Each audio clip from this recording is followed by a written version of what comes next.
महाराष्ट्र की चर्चा करते हैं और मैं प्रोड्यूसर को बोलूंगी क्योंकि ओवरऑल महाराष्ट्र के जो नंबर्स हैं वो भी दिखाएं।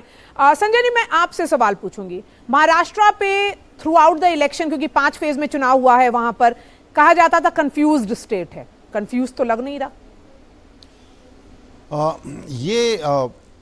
अभी मेरे लिए भी बहुत कोई राय दे पाना मुश्किल होगा, सिवाय ये कि इस बार 6 पार्टियों के कारण बातचीत में कन्फ्यूजन का माहौल था।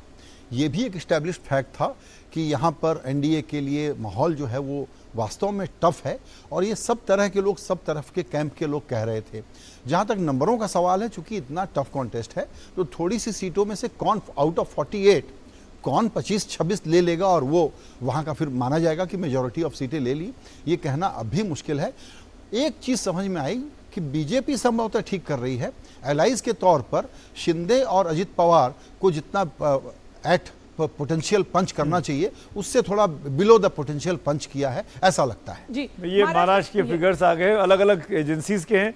एबीपी न्यूज एनडीए को 22 से 26 दे रहा है, इंडिया न्यूज 34 सीटें दे रहा है, जन की बात 34 से 41 दे रहा है, न्यूज 24 33 सीटें दे रहा है, रिपब्लिक भारत 30 से 36 सीटें दे रहा है। मोटे तौर पर बड़ा जो गठबंधन है वो एनडीए के तौर पर ही उभर कर सामने आया, बजाय इसके कि शिवसेना एनसीपी के जो बड़े नेता हैं वो विपक्ष के साथ है, चाहे शरद पवार और उद्धव ठाकरे की बात तो आप मीडियन नंबर देखें जी, तो एनडीए के करंट नंबर से थोड़ा कम है, इस पर यहाँ पर कंसेंसस है। बाकी राज्यों में जैसे बिल्कुल एक तरफा माहौल रहा, महाराष्ट्र में संभवतः वैसा नहीं रहा है। संजय जी, मैं ये सवाल पूछूंगी, ये जो मीडियन नंबर की चर्चा संजय सर ने किया अभी, कि ओवरऑल इतना रोजी पिक्चर नहीं है महाराष्ट्र में एनडीए के लिए। नहीं, ओवरऑल रोजी पिक्चर अगर जिस तरह का नैरेटिव बन रहा था उसके हिसाब से जाएं तो लगता है रोजी पिक्चर है, क्योंकि नैरेटिव तो लगभग ये था कि इंडिया गठबंधन को शायद एज होना चाहिए, लेकिन ऐसा होता हुआ दिखाई नहीं पड़ रहा है। सिर्फ एक पोल है जो कौन सा एबीपी न्यूज सी वोटर का, उसने सिर्फ ऑलमोस्ट एक टफ फाइट दिखा रहे हैं, पर बाकी सारे पोल्स ये दिखा रहे हैं कि एडवांटेज एनडीए है, और छोटा एडवांटेज नहीं है, बहुत बड़ा एडवांटेज है। तो उस हिसाब से तो मुझे लग रहा है कि एनडीए अच्छी करती हुई दिखाई पड़ रही है। इनफैक्ट जन की बात में हमारे जो प्रदीप भंडारी थे उन्होंने तो 35 सीटें माफ करिएगा 25 सीटें तक बीजेपी को इंडिविजुअली दे दी, जो कि पिछली बार से भी 4 सीटें ऊपर दिखा रहा था। एक क्विक कमेंट, माधव आनंद हमारे साथ जुड़े हुए काफी देर से हैं, राष्ट्रीय लोक पार्टी लोक मोर्चा के। माधव, क्या आप हैं? शुक्रिया, धन्यवाद। कुछ प्रॉब्लम थी, आपसे बात नहीं हो पाई पहले।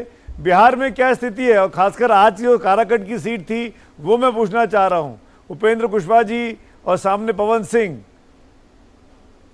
देखिए, बिहार की स्थिति तो बहुत अच्छी है। पिछले बार भी 2019 में हम लोगों ने 40 में से 39 सीट जीतने का काम किया, और इस बार पूरा उम्मीद है कि हम लोग 40 के 40 लोकसभा सीट जीतेंगे।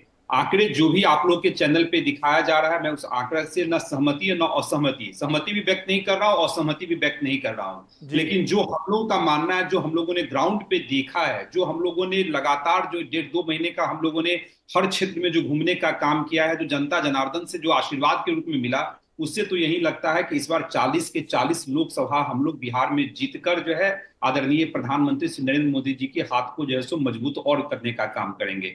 बिहार में कहीं कोई मुझे लगता लड़ाई ही नहीं है।